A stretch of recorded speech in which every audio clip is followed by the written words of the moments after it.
Solve करते हैं question 10 को। 10 क्या है, इंडिकेट करना है हमें which pair of angles are, कि जो पेयर हैं वो क्या है। फर्स्ट वर्टिकली ऑपोजिट एंगल, कि कौन सी ऐसी लाइन है जो एक दूसरे को क्रॉस कर रही है। तो यहाँ पर देखिए मैं थोड़ा हाईलाइट कर देता हूँ, ये जो लाइन है और एक ये वाली जो लाइन है ये एक दूसरे को क्रॉस करती हैं। तो इनके ऑपोजिट डायरेक्शन में जो एंगल बनेंगे वो क्या कौन कौन से होंगे। तो सबसे पहले बात करते हैं एंगल 1 की। तो एंगल 1 एंड एंगल 4 एक दूसरे के ऑपोजिट डायरेक्शन में है, इनके जो वर्टेक्स हैं वो ऑपोजिट डायरेक्शन में है। तो हम लोग कहेंगे कि the pair of angle 1 and angle 4 is vertically opposite. और देखेंगे कि और कौन कौन से एंगल जो हैं वर्टिकली ऑपोजिट एंगल हैं।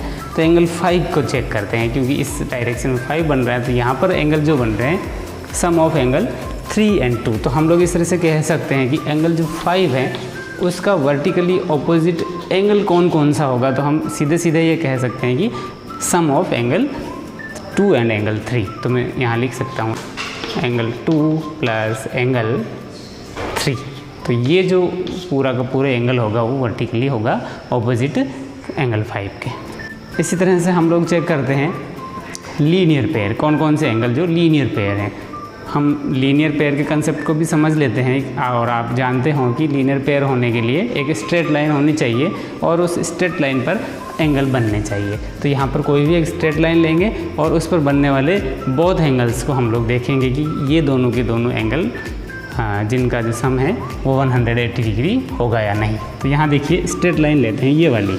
जब मैं इस स्ट्रेट लाइन को लूँ तो यहाँ पर अप साइड में एंगल 1 है और एंगल 5 है, और ये एक स्ट्रेट लाइन बना रहे हैं। इट मीन्स आपका इन दोनों का जो सम होगा वो 180 डिग्री होगा। तो हम लोग क्या कहेंगे, एंगल 1 एंड एंगल 5। अनदर हम लोग देखते हैं कि यहाँ पर इसी लाइन पर देखें हम लोग तो एंगल 4, 3 and 2 यहाँ पर 3 एंगल बन जाते हैं। देयर आर तीनों के तीनों जो एंगल हैं वो हम नहीं कह सकते, ओनली जो 2 एंगल्स होंगे उनको ही हम लोग LP कहेंगे। और कोई देखें हम लोग तो ये वाली जो स्ट्रेट लाइन है इसके इस साइड जो एंगल बन रहे हैं, ये स्ट्रेट लाइन है, इसके इस साइड एंगल 4 एंड एंगल 5 बनता है। तो हम लोग क्या कहेंगे कि इन दोनों का सम 180 डिग्री होता है एंड दोनों से एक स्ट्रेट लाइन बनती है। इसलिए angle 5 and angle 4 are linear pair. और कोई इस तरह के एंगल हमें दिखाई नहीं देते हैं, इसलिए हम लोग कहेंगे कि और कोई एंगल लीनियर पेयर का नहीं है। तो इस तरह से क्वेश्चन आपका ये कंप्लीट होता है। इस तरह से आपका ये क्वेश्चन 10 कंप्लीट होता है। Come to the next question of this exercise. Question 11 को रीड करते हैं और अपन देखते हैं कि उसमें क्या है। इन द फॉलोइंग फिगर, हम इस जो आपको फिगर्स हैं उसमें चेक करेंगे कि इज़ एंगल 1 एडजेसेंट एंगल 2, क्या एंगल 1 और एंगल 2 जो हैं वो एडजेसेंट हैं क्या, एंगल 1 का एडजेसेंट एंगल 2 हैं क्या। तो एडजेसेंट होने के लिए हमारे पास पहले से ही 3 कंडीशंस हैं, उन 3 कंडीशंस को फुलफ़िल करते हैं और हम लोग देखते हैं कि क्या ये दोनों एडजेसेंट हैं। तो फर्स्ट जो हमारी कंडीशन है वो क्या है, फर्स्ट कंडीशन होनी चाहिए कि इनके जो वर्टेक्स हैं वो कॉमन होने चाहिए। तो यहाँ पर देखेंगे कि इस एंगल 1 का जो वर्टेक्स हैं वो ये हैं और एंगल 2 का जो वर्टेक्स हैं वो यहाँ पर हैं। तो angle 1 and angle 2 there are 2 different vertex. तो हम लोग क्या कहेंगे कि एंगल 1 और एंगल 2 के जो वर्टेक्स हैं वो कॉमन नहीं हैं। Angle 1 and angle 2 not have common vertex, so these angles are not adjacent. Okay, question 12 यहाँ पर हम लोग करेंगे और 12 जो है उसे रीड कर लेते हैं। Find the value of the angle x y z in adjoining figures. तो इन दोनों फिगर्स में आपको एक्स वाई और जेड की वैल्यू फाइंड करनी है, बिकॉज दे आर एंगल्स, और एंगल्स के लिए हम लोग जानते हैं कि कौन कौन से एंगल क्या हैं। मैं साथ ही साथ बताता भी जाऊंगा आपको कि इन एंगल की वैल्यूज़ क्या होती हैं। जैसे हम लोग इस फर्स्ट वाली फिगर्स को लें और यहाँ पर देखें कौन से लीनियर पेयर हैं, कौन से एडजेसेंट एंगल हैं और कौन से वर्टिकली ऑपोजिट एंगल हैं। यहाँ पर चेक करिए कि 55 डिग्री का जो वर्टिकली ऑपोजिट एंगल हैं वो x हैं, तो मैं क्या कहूँगा x equal to 55 degree, because इसका जो मैं रीज़न है वो दे रहा हूँ vertically opposite angle, vertically opposite angles are equal, vertically opposite angle equal होते हैं। इस रीजन से x जो हैं उसकी वैल्यू 55 डिग्री होगी। नेक्स्ट हमें एक वैल्यू मिली, हम इसी तरह से z की वैल्यू भी फाइंड करेंगे। तो आप लोग देखोगे कि 55 और z जो हैं उनकी एक स्ट्रेट लाइन ड्रॉ होती हैं। इट मीन्स हम लोग कहेंगे कि इन दोनों का जो सम है वो 180 डिग्री होगा, और किस लिए होगा कि वो लीनियर पेयर हैं। तो हम क्या कह सकते हैं कि 55 degree plus z is equal to 180 degree, क्योंकि ये दोनों LP हैं। LP it means linear pair.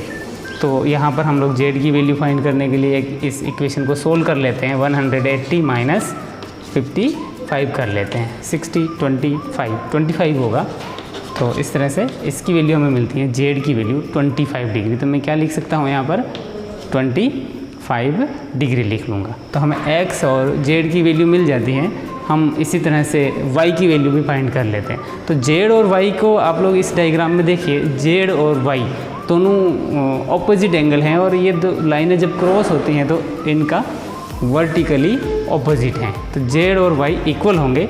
क्यों होंगे, तो मैं यहाँ पर लिख देता हूँ angle z equal to angle y, और एंगल z और एंगल y में से आपको एंगल z की वैल्यू आपको पता है 25 डिग्री, देन एंगल y कितना हो जाएगा 25 डिग्री हो जाएगा। और इसका रीज़न जो है वो आप लोग ब्रैकेट में लिख सकते हैं, वर्टिकली ऑपोजिट एंगल VOA।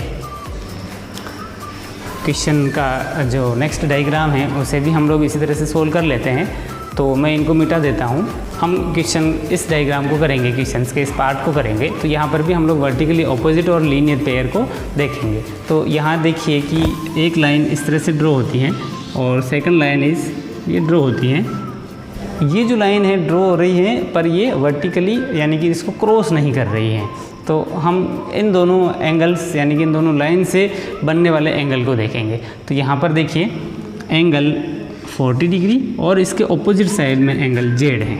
ये दोनों के दोनों क्या है, वर्टिकली ऑपोजिट एंगल है। तो हम लोग क्या कहेंगे z इक्वल टू 40 डिग्री। क्यों है, vertically opposite angle, vertically opposite angles are same. तो ये वाला रीज़न हुआ इनका, z इक्वल टू 40 डिग्री मिला।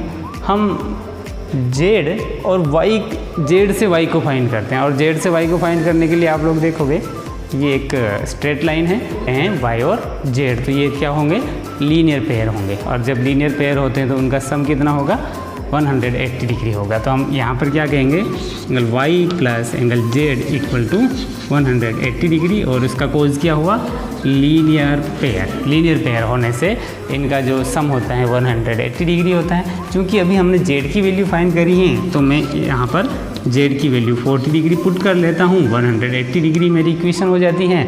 तो मैं y की वैल्यू फाइंड कर लूँगा 40 डिग्री का ट्रांसफ़र करते हुए। तो ये कितना हो जाएगा 180 minus 40, it means 140 degree is value of y। Again हम लोग जो रिमेनिंग हमारा एंगल है उसको भी पता कर लेते हैं, और वो रिमेनिंग एंगल कितना है, x है। तो x की वैल्यू फाइंड करेंगे।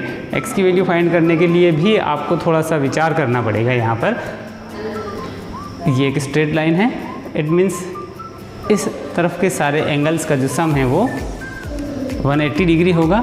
अदरवाइज़ यहाँ 40 डिग्री है, ये 50 डिग्री है, और ये जो x हैं तो इनको मैं क्या लिखूँ, 40 degree plus x plus 25 degree. इन तीनों एंगल का जो सम होगा, क्योंकि स्ट्रेट लाइन में स्ट्रेट एंगल बनता है और वो कितना होता है 180 डिग्री। तो हम लोग यहाँ पर क्या लिख सकते हैं, स्ट्रेट स्ट्रेट एंगल। तो जो स्ट्रेट एंगल है वो बन जाता है 180 डिग्री। तो इस तरह से x की वैल्यू आपको मिल जाएगी, x प्लस इन दोनों को ऐड करेंगे तो कितना होगा 65 इक्वल टू 180।